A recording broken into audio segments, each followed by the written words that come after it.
नमो भगवते वासुदेवाय।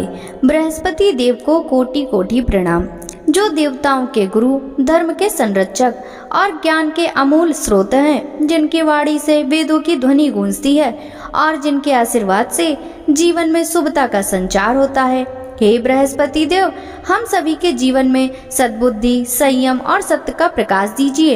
इस पावन कथा के आरंभ में हम सभी आपके चरणों में नमन करते हैं और प्रार्थना करते हैं कि जो भी श्रद्धा पूर्वक इस कथा को सुने, उसके जीवन में हर दुख दूर हो जाए। जिसकी जो भी सच्ची मनोकामना हो, वह आपकी कृपा से शीघ्र पूर्ण हो। हे बृहस्पति देव, कृपा कर हमारे जीवन को शुभता और समृद्धि से भर दीजिए। इसलिए आप सभी श्रोतागण आज की इस कथा को अंत तक अवश्य सुनिएगा और अपने जीवन में बृहस्पति देव की कृपा भी प्राप्त कीजिएगा। सभी प्रेम से बोलिए विघ्नहर्ता भगवान गणेश जी की जय। देव गुरु बृहस्पति भगवान की जय। बृहस्पतिवार व्रत की पौराणिक कथा के अनुसार प्राचीन समय में विदर्भ देश में चित्रसेन नामक राजा राज्य करता था। वह बड़ा प्रतापी और दानी था। वह नित्य देवालय मंदिर में दर्शन करने जाता और गुरु एवं साधुओं की सेवा किया करता था। उसके दरवाजे में कोई भी निराश होकर नहीं लौटता था। वह प्रत्येक गुरुवार को व्रत रखकर विष्णु भगवान का पूजन करता था, परंतु ये सब बातें रानी को अच्छी नहीं लगती थी। वह न स्वयं व्रत करती और न किसी को एक पैसा तक दान में देती थी। तब राजा से भी ऐसा करने को मना किया करती थी। एक दिन की बात है कि राजा तो शिकार खेलने वन में गए हुए थे। घर पर रानी व उसकी दासी अकेली थी। उस समय बृहस्पति देव एक साधु का रूप धारण कर राजा के दरवाजे पर भिक्षा मांगने आए। तो रानी कहने लगी, हे साधु महाराज, मैं तो इस दान पुण्य से तंग आ गई हूँ। मुझे तो घर का ही कार्य समाप्त नहीं होता। दान पुण्य के लिए तो पति देव ही बहुत हैं। अब आप इस प्रकार की कृपा करें कि यह सब धन नष्ट हो जावे और मैं आराम से रह सकूं। साधु बोले, हे देवी, धन से तो कोई दुखी नहीं होता, इसको तो सभी चाहते हैं। पापी भी पुत्र की और धन की इच्छा करते हैं।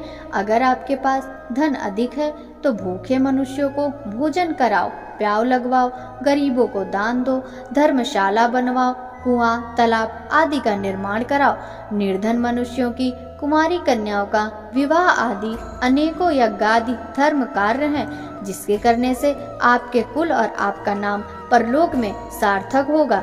लेकिन रानी इन बातों से खुश न हुई।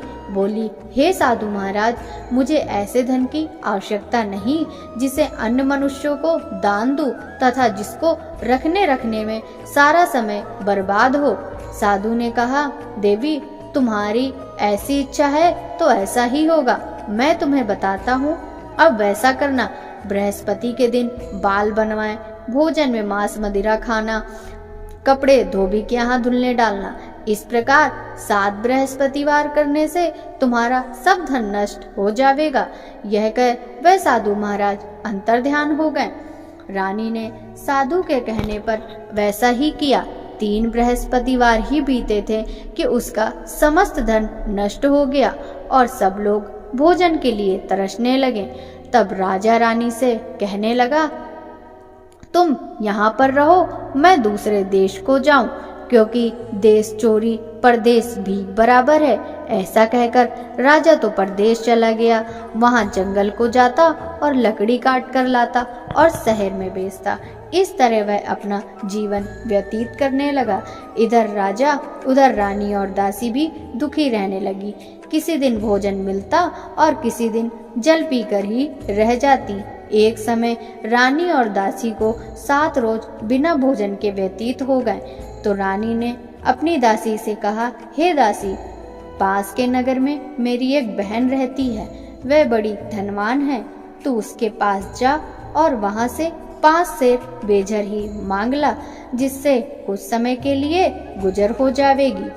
रानी की आज्ञा से दासी उसके बहन के पास गई। रानी की बहन उस समय बृहस्पति देव का पूजन कर रही थी। दासी ने रानी की बहन को देखा तो उससे बोली, हे रानी, मुझे तुम्हारी बहन ने भेजा है, मेरे लिए 5 सेर बेझर दे दो। दासी ने यह अनेक बेर कहा, परंतु रानी ने कुछ उत्तर नहीं दिया, क्योंकि वह उस समय बृहस्पतिवार की कथा पढ़ रही थी। जब बांदी को किसी प्रकार का कोई उत्तर नहीं मिला तो वह बहुत दुखी हुई और लौटकर रानी के पास आकर बोली, हे रानी जी, तुम्हारी बहन तो बड़ी आदमीन है, वह हम छोटे लोगों से बात भी नहीं करती। रानी बोली, हे दासी, इसमें उसका कोई दोष नहीं है।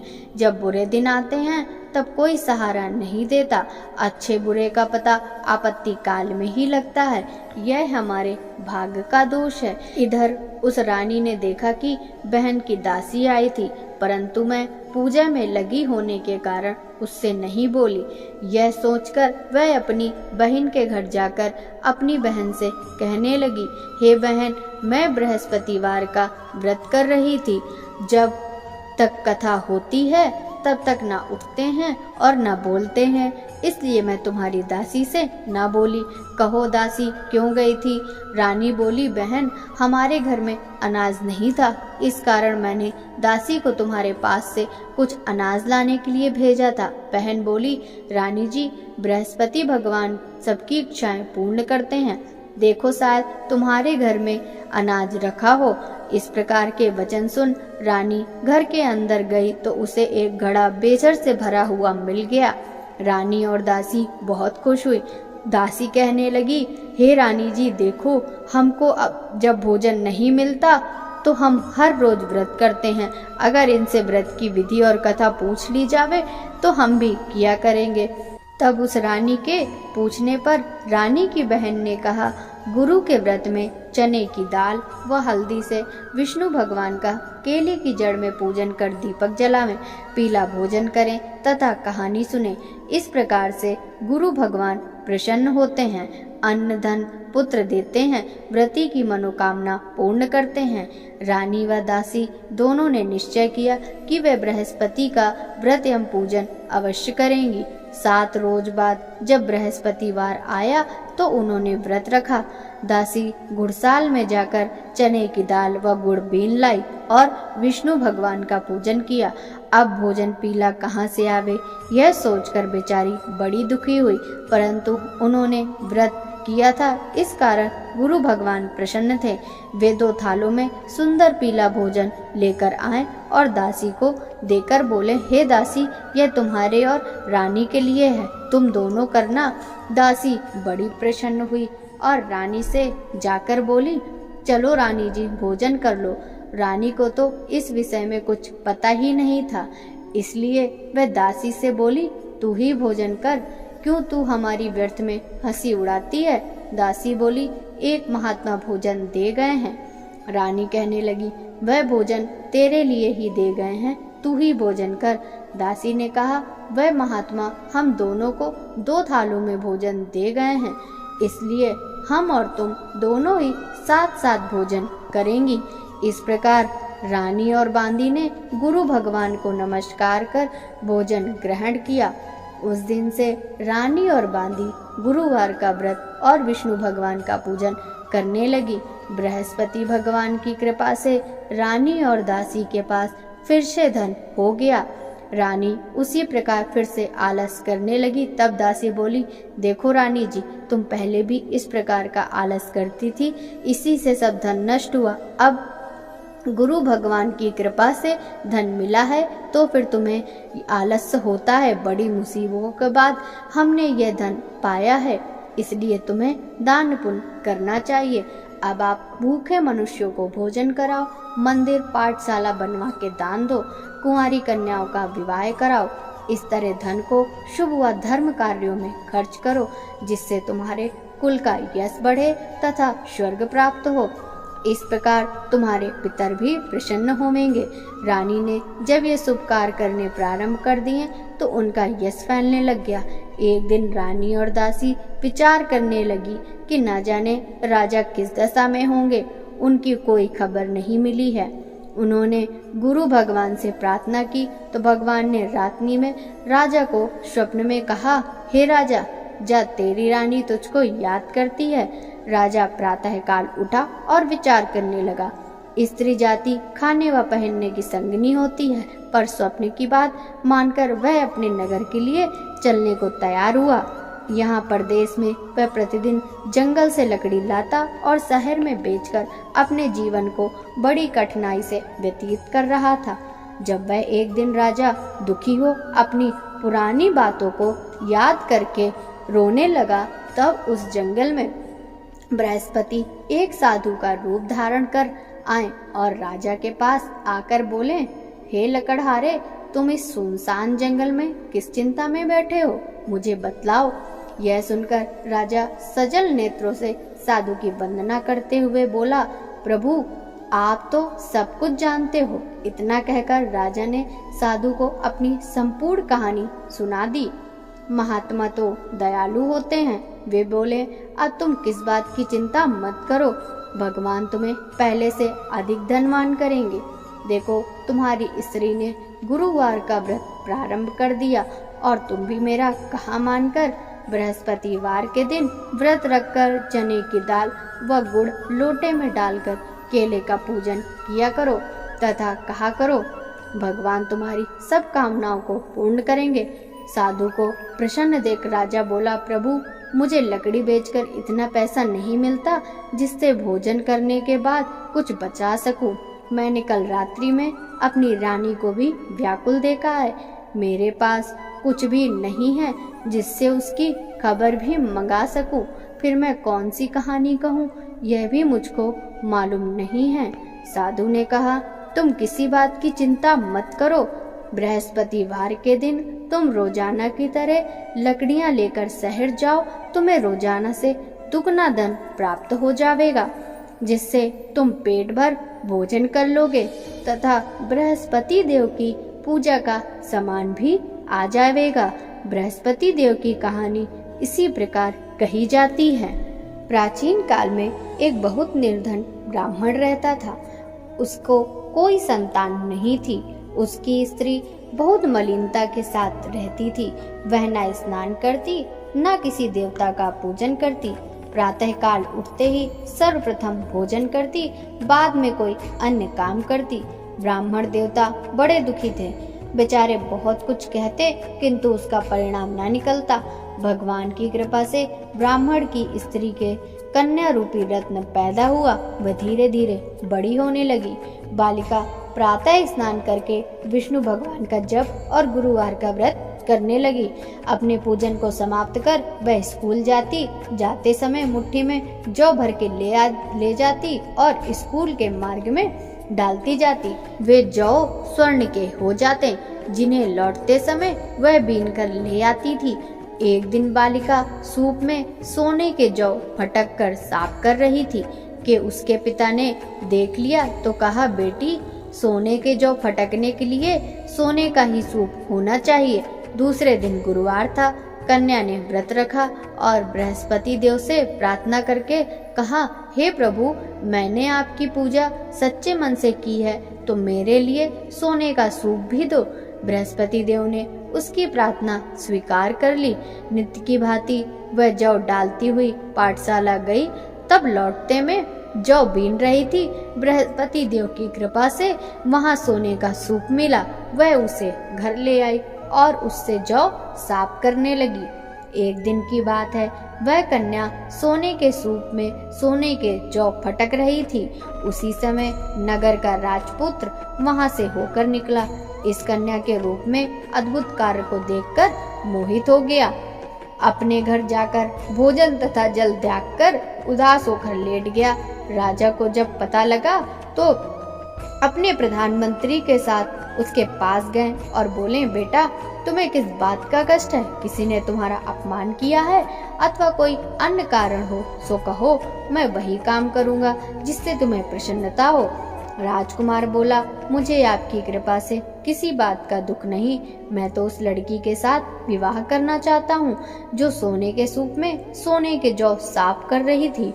यह सुन राजा आश्चर्य में पड़ गया और बोला, बेटा ऐसी कन्या का पता हमें बताओ, मैं उसके साथ तेरा विवाह अवश्य ही करा दूंगा। राजकुमार ने उस लड़की के घर का पता बतलाया तो मंत्री उस लड़की के घर गए और ब्राह्मण से सभी हाल कहा। वह ब्राह्मण अपनी कन्या का विवाह करने के लिए तैयार हो गया। ब्राह्मण ने कन्या का विवाह एक शुभ मुहूर्त में राजकुमार के साथ करा दिया। कन्या के घर से जाते ही उस ब्राह्मण के घर में पहले की भांति गरीबी का निवास हो गया। भोजन के लिए भी अन्न बड़ी मुश्किल से जुटता था। एक दिन दुखी होकर ब्राह्मण देवता अपनी पुत्री के पास पहुँचे। बेटी ने पिता की दुखी अवस्था देखी तो बहुत सा धन अपने पिता को दिया। इस तरह उस ब्राह्मण का कुछ समय फिर सुखपूर्वक व्यतीत हुआ। कुछ दिन बाद ब्राह्मण फिर अपनी कन्या के यहाँ गया। लड़की बोली, हे पिताजी, आप माताजी को यहाँ लिवा लाओ, मैं वह विधि बता दूंगी जिससे गरीबी दूर हो जाएगी। वह ब्राह्मण अपनी स्त्री को साथ लेकर कन्या के घर पहुंचा तो पुत्री अपनी माँ को समझाने लगी, हे माँ, तुम प्रातः उठकर प्रथम स्नान आदि करके विष्णु भगवान का पूजन किया करो। परंतु उसकी माँ ने एक बात भी न मानी। वह प्रातः काल उठकर अपनी पुत्री के बच्चे को जूठन उठाकर खा लेती और उसकी पुत्री पूजन आदि के लिए कहती तो कह देती, मैंने खाना खा लिया है। एक गुरुवार के दिन पुत्री ने रात में कोठरी में खाने का सभी सामान निकाला और अपनी माँ को उसमें बंद कर दिया। प्रातः काल उससे बाहर निकाला तथा स्नान आदि करा के पूजन करवाया। उसके बाद माँ से प्रत्येक गुरुवार को व्रत कराने लगी। इस व्रत के प्रभाव से उसकी अज्ञानता का नाश हो गया। बृहस्पति देव के प्रभाव से वह अपने पति सहित सुख भोग कर अंत में स्वर्ग को गई। इस तरह कथा सुनाकर साधु देवता वहां से लोप हो गए। धीरे धीरे समय व्यतीत होने पर बृहस्पतिवार का दिन आया। राजा जंगल से लकड़ी काटकर शहर बेचने गया। उसे उस दिन रोज से ज्यादा पैसे मिले। राजा ने चने की दाल आदि लाकर व्रत किया। अब तो सभी क्लेश दूर होने लगे, परंतु एक गुरुवार को वह व्रत करना भूल गया। इस कारण बृहस्पति देव नाराज हो गए। उस दिन वहां के राजा ने विशाल यज्ञ का आयोजन किया था। उसने नगर में यह घोषणा करा दी कि कोई भी मनुष्य अपने घर भोजन न बनावे, न चूल्हा में आग जलावे। समस्त जनता मेरे यहाँ भोजन करने आवे। इस आज्ञा को जो न मानेगा उसको सजा दी जाएगी। राजा की आज्ञा अनुसार नगर के सभी लोग भोजन करके चले गए, मगर वह लकड़हारा कुछ देर से पहुंचा, इसलिए राजा उसको अपने साथ महल में लिवा गए। जब वह भोजन कर रहे थे तो रानी की नजर खूंटी पर पड़ी जिस पर उसका हार लटक रहा था। अब हार वहां नहीं था। रानी ने कहा, मेरा हार इसी मनुष्य ने चुरा लिया है। राजा ने उसको जेल खाने में डलवा दिया। जब राजा जेल खाने में पड़ गया तो विचार करने लगा कि जाने कौन से कर्म से मेरे लिए यह दुख प्राप्त हुआ। वह साधु की याद करके रोने लगा तो बृहस्पति देव साधु के रूप में प्रकट हो गए और उसकी दशा देखकर कहने लगे, अरे मूर्ख, तूने इस बार बृहस्पति देव का व्रत नहीं किया, इस कारण तेरे लिए दुख प्राप्त हुआ है। अब चिंता मत कर, बृहस्पतिवार के दिन जेल खाने के दरवाजे पर कुछ पैसे पड़े मिलेंगे, तू सामान मंगाकर व्रत करना। ऐसा ही हुआ और राजा ने कथा कही।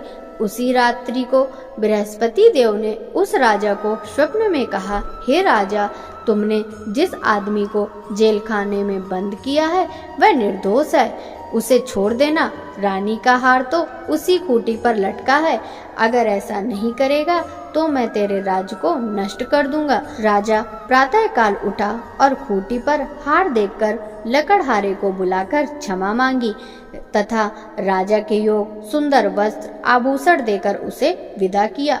अब गुरुदेव की आज्ञा अनुसार राजा अपने नगर को चल दिया। राजा अपने नगर के निकट पहुंचा तो उसे बड़ा आश्चर्य हुआ। नगर में पहले से अधिक बाग, तालाब और कुएं तथा बहुत सी धर्मशाला, मंदिर बन गए थे। राजा ने पूछा, यह किसके बाग और धर्मशाला हैं?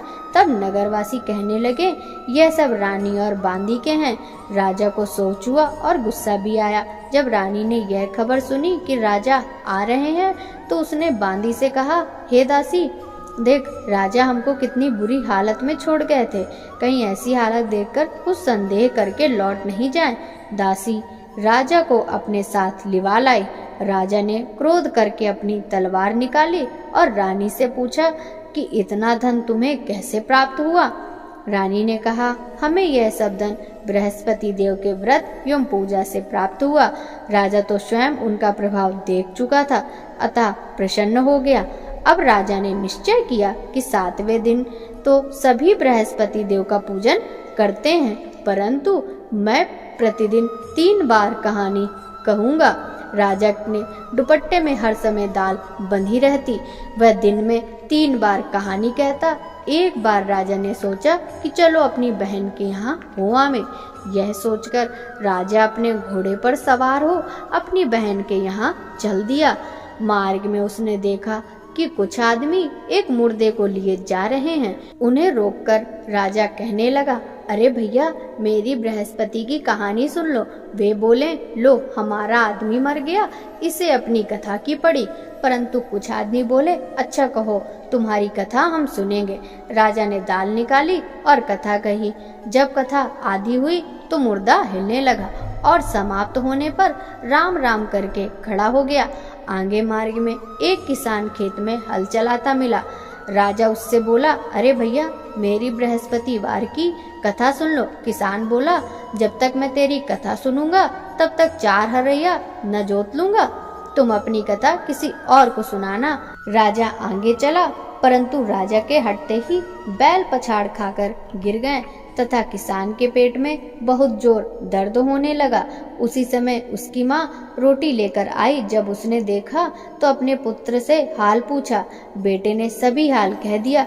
बुढ़िया दौड़ी दौड़ी उस घुड़सवार के पास आई और बोली, तुम्हारी कथा मैं सुनूंगी, तुम अपनी कथा मेरे खेत पर चलकर कहो।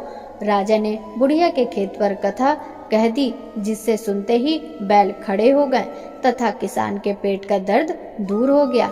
यहाँ से राजा अपनी बहन के घर जा पहुँचा। बहन ने भाई की मेहमानी की। दूसरे दिन प्रातः राजा जगा तो उसने देखा कि सब लोग भोजन कर रहे हैं। राजा ने अपनी बहन से कहा कि ऐसा कोई मनुष्य नहीं है जिसने भोजन ना किया हो, वह मेरी बृहस्पति की कथा सुन ले। बहन बोली, हे भैया, यहाँ सभी भोजन पहले करते हैं और बाद में अन्य काम करते हैं। अगर कोई पड़ोस में हो तो उसे बुलाकर लाऊं, परंतु वहाँ उसे ऐसा व्यक्ति नहीं मिला जिसने भोजन न किया हो। राजा के फिर से कहने पर वह कुम्हार के घर गई, जिसका लड़का बीमार था। उसे मालूम हुआ कि उसके यहाँ 3 रोज से किसी ने भोजन नहीं किया। रानी ने अपने भाई की कथा सुनने के लिए उनसे कहा। वह तैयार हो गया। राजा ने उसके घर जाकर बृहस्पति की कथा कही, जिसको सुनकर उसका लड़का ठीक हो गया। अब तो सब और राजा और उसके व्रत की प्रशंसा होने लगी। एक दिन राजा ने अपनी बहन से कहा, हे बहन, अब हम अपने घर को जाएंगे, तुम भी तैयार हो जाओ। राजा की बहन ने अपनी सास से कहा। सास बोली, हाँ चली जा, परंतु अपने लड़कों को मत ले जाना, क्योंकि तेरे भाई के संतान नहीं है।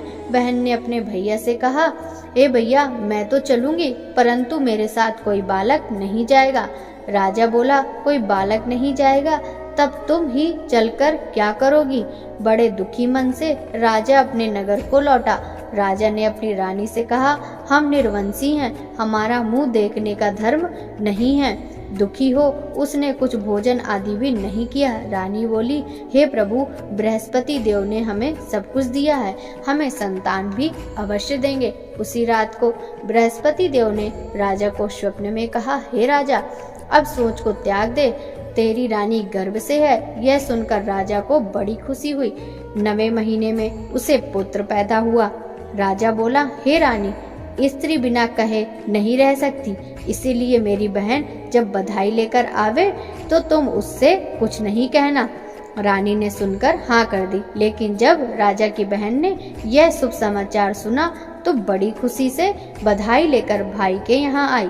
तो रानी बोली, मेरी ननंद घोड़ा चढ़कर तो नहीं, गधा चढ़कर आई। राजा की बहन बोली, भाभी, यदि मैं ऐसा न कहती तो तुम्हें संतान कैसे मिलती?